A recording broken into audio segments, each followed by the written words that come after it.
Well, you know, everyone has to start with their first book, and it's a challenge. I remember when I thought about writing my first book, I thought, oh my God, it seems like such a huge thing to do. I had just finished being a high school teacher back in Chicago. I was teaching in an inner city school where I realized my students weren't that motivated to learn. And I was really excited about history, but they didn't seem to be.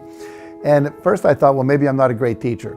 And then I began to realize that they didn't believe they could learn. So I started studying this area called self-esteem. How do you raise kids' belief in themselves?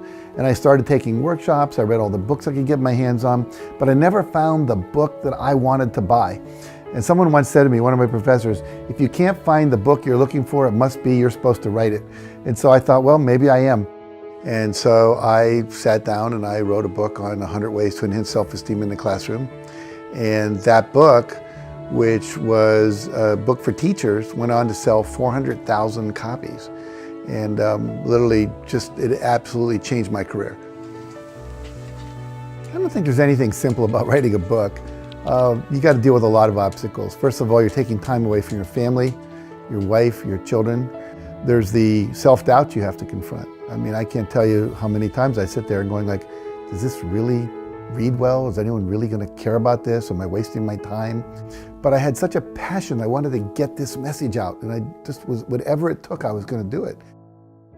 So with Chicken Soup for the Soul, which is probably my greatest achievement in my life, that came about very surreptitiously. I was giving talks and I was illustrating all of my seminars and my workshops and talks with stories, because I know that stories help people to remember the concept.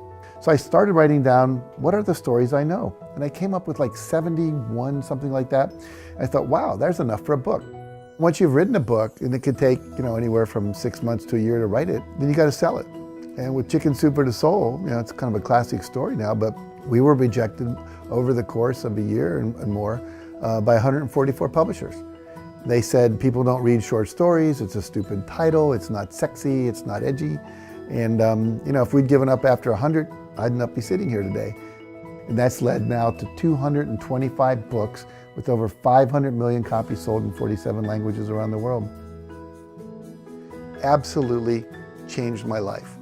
I've met some of the most amazing people. I've had lunch at the White House.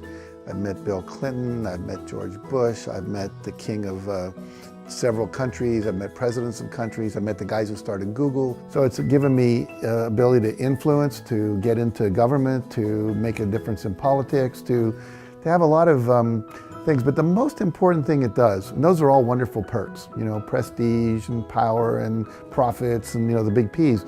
But the real big one is impacting other people's lives.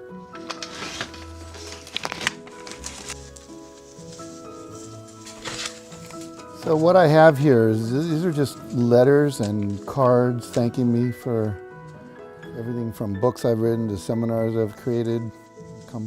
Here's one from China. I get letters and emails saying, you changed my life. And I think about, wow, my book impacted that life.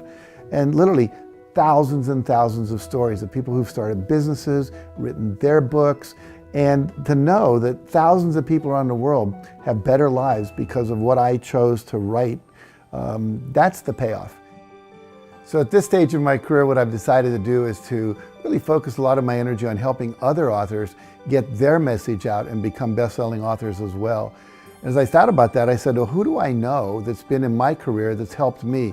Some of my co-author friends, some of my friends who are celebrity authors, some of the people that helped me, like Steve Harrison. When we started Chicken Soup for the Soul, we reached out to Steve and said, hey, can you help us get this book out there? And he quantum leaped our success very quickly. And so I said, Steve, would you be willing to team up with me and let's create a training program that can help authors get there faster? And he said, yes. Most people who want to succeed as authors don't realize that it really is a marketing game, and there are proven strategies you can use to get more publicity and sell a lot of books. And Jack and I have really enjoyed teaming up to really share the bestseller blueprint with aspiring authors. Everybody has a book, whether it's a memoir or a cookbook or a book about how you were successful as a teacher, a real estate agent, whatever it might be. There's something you have to share with the world that's uniquely yours. And here's the deal, you just have to start. You sit down and you write one page, then you write a second page, and then you write a third page. Now, it's easy to say that, There's some skills that are useful to do that. We can teach you how to do that. We can give you the confidence to do it, we can give you the skills to do it, we can give you the support to keep doing it until you get it done, and then teach you how to get the book out there so people actually read it. And you, my friend, have a huge impact in the world. It's going to give you a sense of meaning and fulfillment that you can't even imagine today.